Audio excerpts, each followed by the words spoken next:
Welcome everyone to another episode of Heavy Forehands with Toro. Hope you guys are doing great. This is your host Felipe Acosta. I'm talking to you guys here from Davis, Sacramento area, and it's 2 a.m. here in California. I drank a big energy drink before going to bed. I had to play a big soccer game that we lost in the semis, really tight game. But now I have so much caffeine in my body that I need to go and speak to you guys. I need to speak to my followers. So I'm excited to be talking to you once more with you guys. And this time we have a couple topics to discuss, but the main thing is we're going to be discussing college tennis and how you can become professional tennis player coming from playing college tennis. So let's jump right in.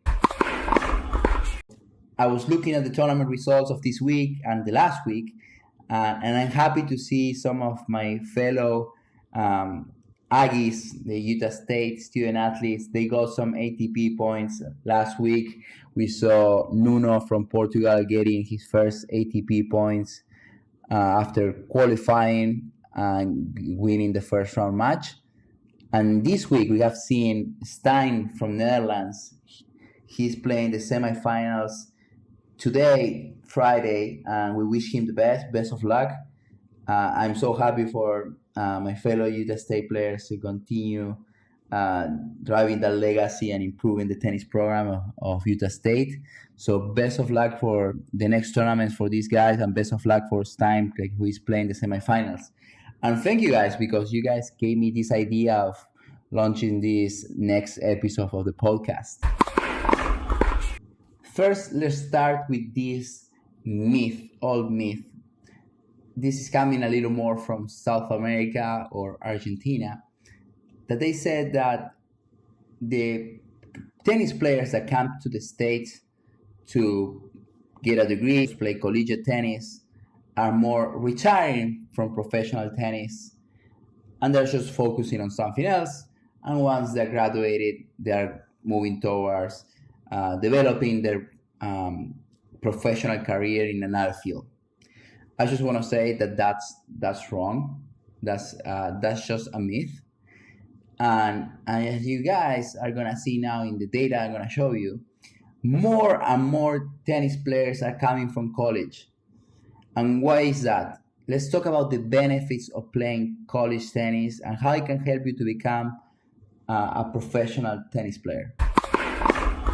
First, you're practicing every week, every day with 8 to 10 different tennis players that are in good level, similar level to you, which means that you have competition each week, and you can always practice at a really good intensity and really good quality. Why I say this? It sounds like pretty vanilla, that you can practice with good players, but no, this is sometimes really hard, especially if you are from a country that doesn't have the best tennis culture, or imagine you're living in a city that is removed from some of the tennis, the biggest tennis cities.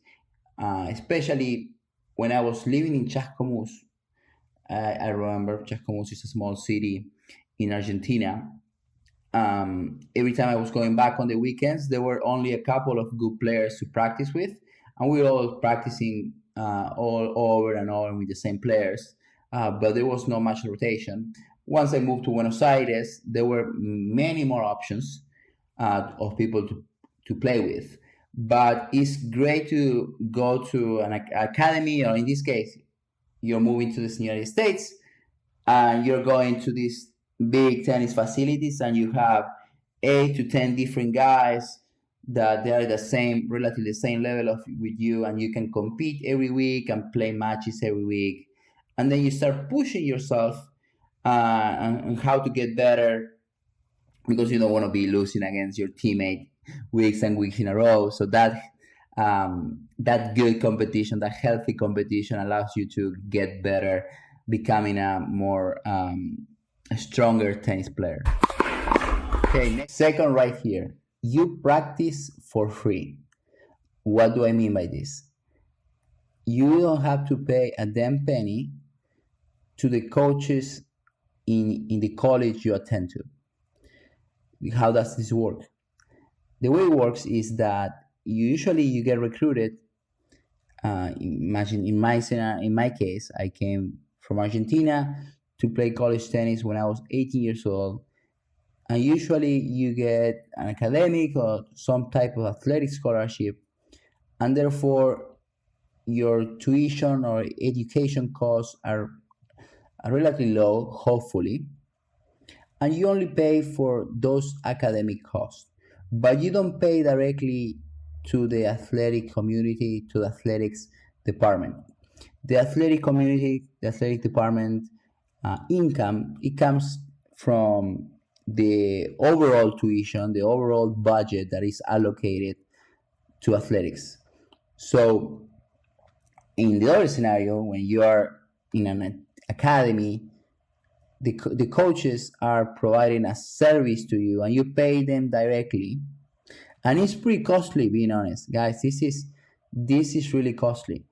um, I don't have a hard number right here, but this can add up to $20,000-$30,000 a year. And as an 18, 19-year-old, to have that money, you usually don't have a job, so you need to make your parents pay for it. You usually don't have a reliable source of income.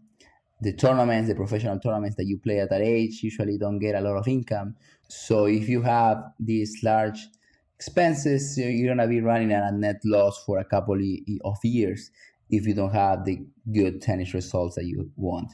And you practice for free for 4 years, and then whatever decision you want to make after, you can go and play professional tennis, and then you're gonna have to start paying for your own coaches. But you save, let's say you spend 20 to 30K each year, you save yourself 80 to 120K just by living in the States and playing collegiate tennis and practicing with a solid coaching staff, but just at the college level. Let's jump into the next one. This is a benefit that I love. The next benefit is that you get time to mature. When you are 18 years old, it's impossible to know what you want to do with life. The people that know that what they want to do, they're great. They're decisive. They are driven.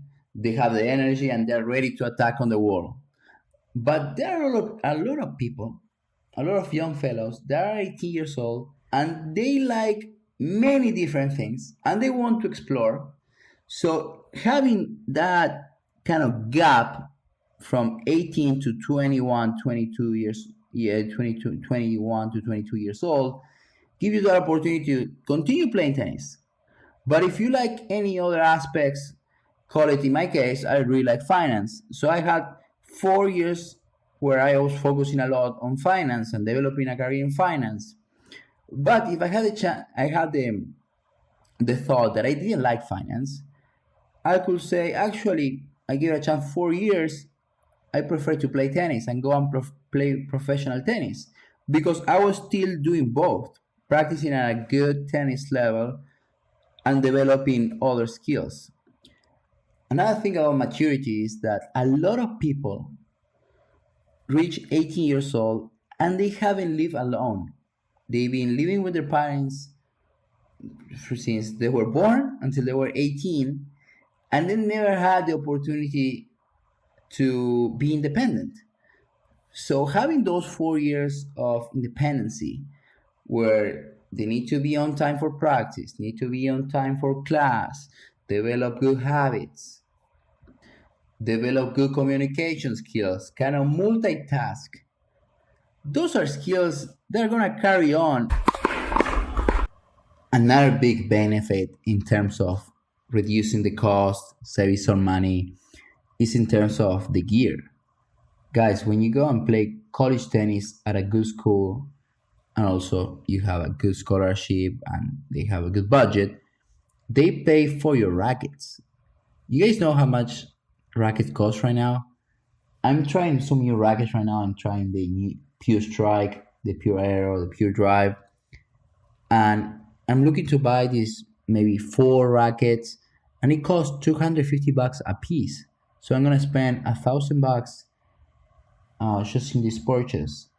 And good tennis players, they need to have they need to rotate rackets every 1 year. So that's 1K a year for 4 years of college. The guys save at least 4K in equipment.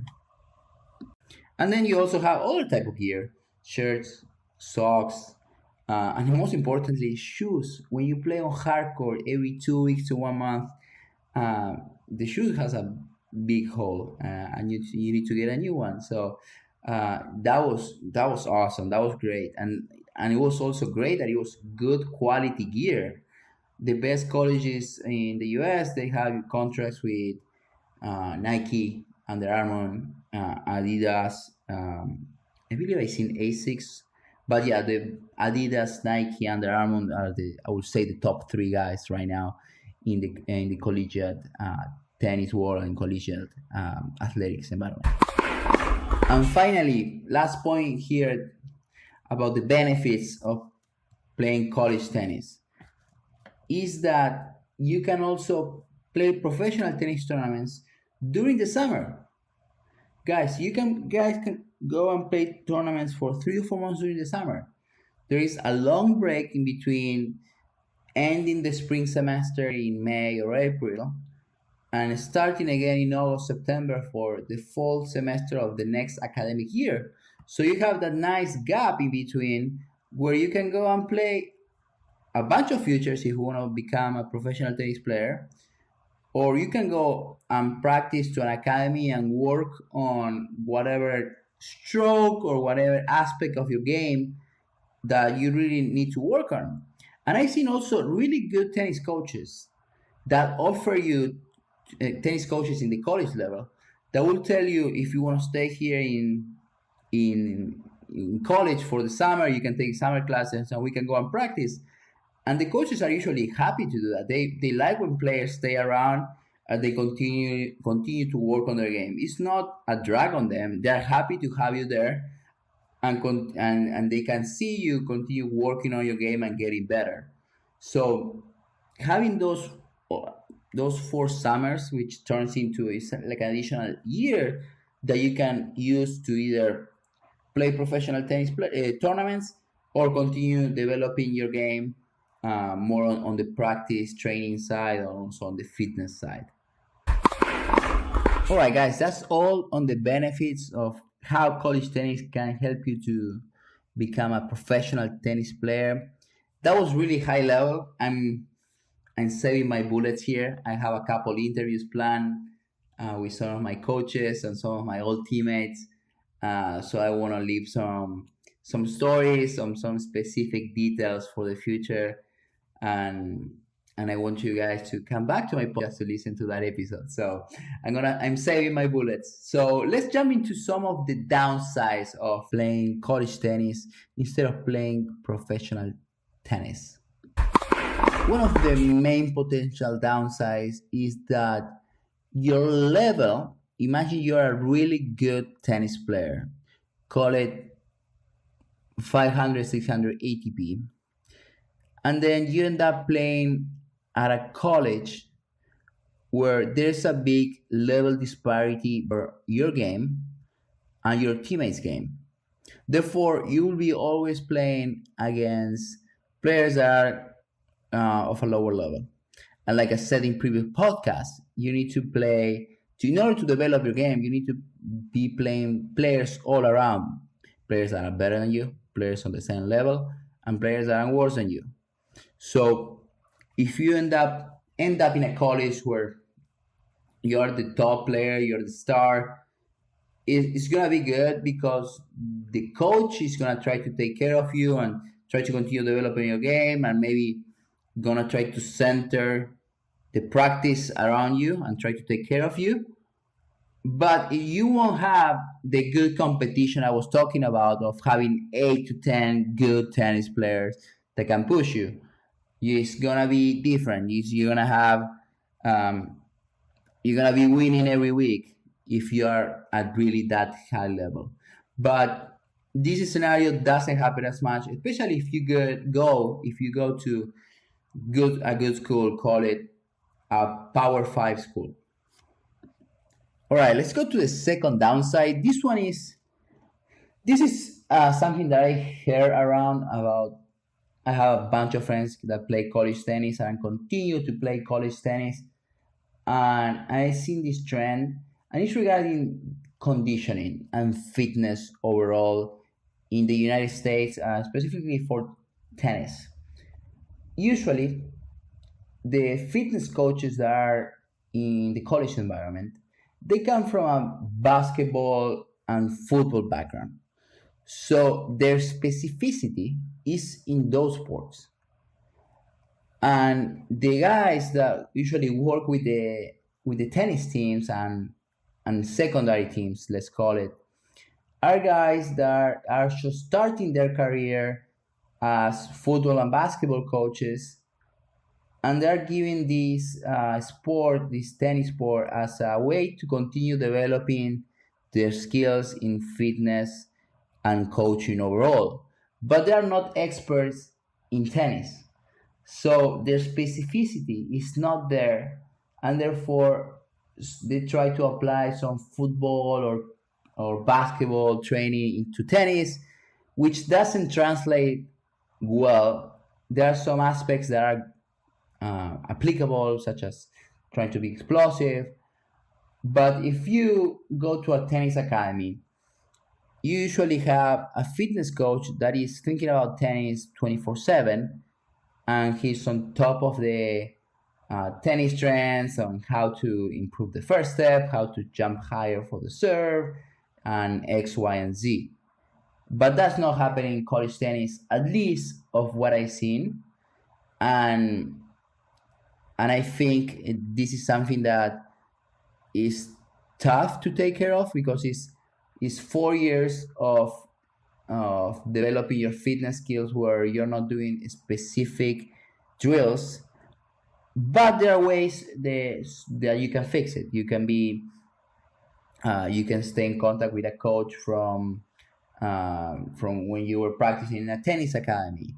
You can tell the coach, you can tell the fitness coach that this is not helping you as much, and maybe he can work a way around.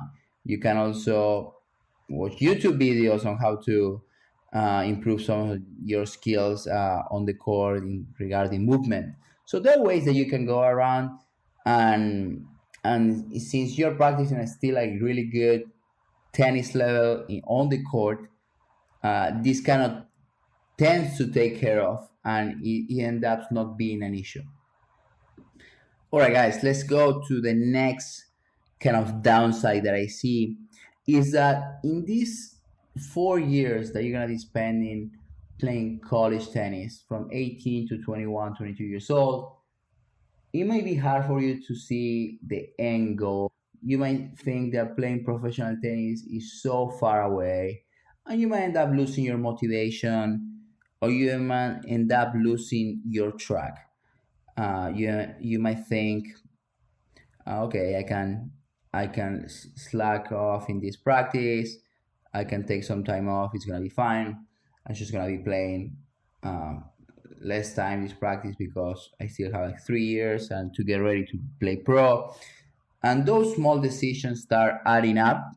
And those 4 years, like I said before, it's time to mature, and it's time to develop your game. That's why I said that it's great to have coaching for free for 4 years, for 4 years straight. It's in order to improve your game. It's not for you to slack off and think that the end goal is so far away. So keeping your motivation up during those 4 years is key if you want to play professional tennis after you graduate. Okay, guys, this was more the qualitative section of the podcast, some of the benefits, some of the downsides, and like I said, I'm gonna expand on some of these ones. This was generic, and we can expand on more on some next episodes. So let's talk about the numbers right here. Let's talk about the numbers in terms of college tennis and how it's playing out at the ATP Pro level.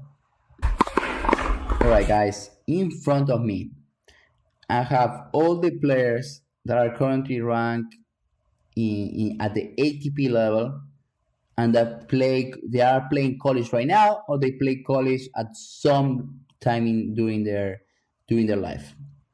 So I'm looking from the top 10 to the top 1,000, top 1,500 in the world. So I'm looking at all the players right now, and this is the ranking as of last week.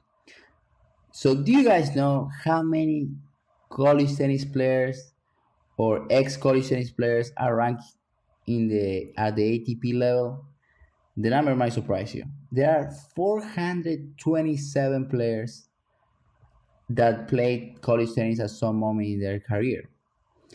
A number that is more interesting, out of the top 100, the top 100 people in the ranking, players on the ranking, 14 of them play college tennis. And I'm going to give you the names of all of those. We're going to start with rank number 13 at the ATP level. It's Cameron Norrie, the British player. He played at TCU. Next guy that we have here, and not many people know about the next player, that he played college tennis actually. We got Francisco Cerúndolo from Argentina, and Fran played at South Carolina for 1 year or 1 season, let's call it. Next one, we have Christopher Eubanks. He's been doing great.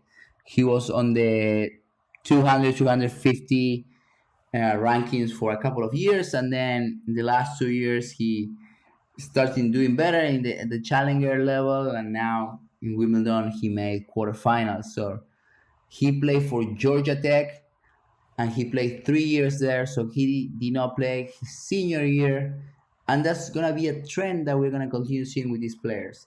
Cameron Norrie didn't play a senior year, so he left school early. Same for Fran Cerúndolo, and same for Christopher Eubanks. Next one on the list, we have Ben Shelton, who played for Florida, and he was into his second year, so his sophomore year in college. But since he was doing so well, he decided to dedicate his time now to play professional tennis only. Next one we have is J.J. Wolf, who played for Ohio State. He did not play his senior year neither, and he's now ranked 45 in the world. So we have Cameron Norrie, 13 in the world, Francisco Cerúndolo, 21st, then we have Christopher Eubanks, 29th. Then we have Ben Shelton ranked at number 43. Now we have 45, J.J. Wolf. Next one we have Yannick Hanfmann from Germany, and he played for USC. And he's of all these players, this is the only one so far that played 4 seasons. He's ranked number 50 in the world right now. Good for Yannick. Next one on the list is Mackenzie McDonald, another American player. He played for UCLA, grade school in Los Angeles. Mackenzie McDonald has been on the circuit for already 4 or 5 years, and you guys have seen him this year beating Rafa Nadal at the Australian Open, at the Aussie Open. Next one, we have Alexander Bubik, who played for Illinois, and he played all 4 seasons. Then we have Arthur Rinderknecht, who played for Texas A&M, and he's from France, and he played 4 seasons as well. Then we have Marcos Giron. He played for UCLA. He's American, and he did not play all 4 seasons. He didn't play his senior year, and because he wanted to go pro. Then we have Brandon Nakashima, who played for Virginia only for 1 year, I believe so. And he's one of the younger guys in this list. And next we have Nuno Borges from Portugal, played for Mississippi State and played all 4 years. Nuno is ranked 79 in the world. Next one is Dominic Koffer, played for Tulane, also played all 4 years. And the last one on the list here is Maxime Cressy, the tall guy, big server, flat forehand, really good net game. He's 96 in the world right now, and he played for UCLA. So we have seen some uh, already three players from UCLA, and these players are ranked in the top 100. So, like I said, 14 players in the top 100 right now. They all play college tennis, and then we have way more on the top 200 as well. We have 11 additional players. So we have 25 players in the top 200. That's more than 10%. That's 12.5% to be more exact. And I don't know if you guys were aware of this, but I was really impressed while looking at this data. I was always tracking who were the college tennis players who were active on the tour, but I was surprised to see that 14 were ranked in the top 100. Guys, that's impressive. That's amazing. That's against that myth that I said before early on of how going to college kind of closes or puts an end to your professional tennis career. It's the opposite, guys. There's college tennis is a funnel for to become a professional tennis player. It's awesome. All right, guys, and now the last segment here of the podcast, we have some of the all-time great, some of the older guys that are now retired or outside of this um, top 100 rankings that I just mentioned, and I'm going to do some special mentions for some professional tennis players, pro tennis players that you guys know, and yeah, let's jump right in. So first one on this list of professional tennis players that also play college is John Isner. He played for Georgia, University of Georgia. Next one we have Kevin Anderson. You guys remember Kevin from South Africa? He made final of Wimbledon in 2018, final of US Open in 2017, ranked top 10 for at least 2-3 years. He played for Illinois. Then you got James Blake. He played for Harvard. John McEnroe played for Stanford University. John McEnroe, guys. Jimmy Connors played for UCLA. Another guy that played for UCLA. I think I mentioned 4 already. And then the last one as I have here is Bob Bryan and Mike Bryan, who both played at Stanford University. And yeah, guys, that's only a couple of the great names that we have. There's some that will also play professional tennis. All right, guys, this has been a fun one. I really enjoyed this one. It was great to connect how my fellow teammates from Utah State or you fellow USU players are doing well at the tour level, getting those ATP points, and we continue wish them the best of luck in the rest of the tournament this summer. And this podcast was trying to encourage those collegiate tennis players that they can go ahead and play professional tennis if they want to. The numbers are there. There are people doing it. So go ahead and give it a try, give it a shot.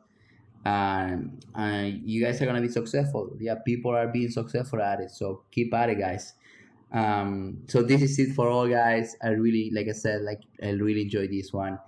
Please follow me on social media at Felia Costa 1 on Instagram. Please also subscribe to my channel with Heavy Forehands with Toro. And then I'm also on YouTube where I'm trying this new video version. And also I'm launching my own website coming up in a couple of weeks where I'm going to try to release some written content. Okay, guys, that's been all for now. It's really early or really late. It depends on when you're listening to this podcast.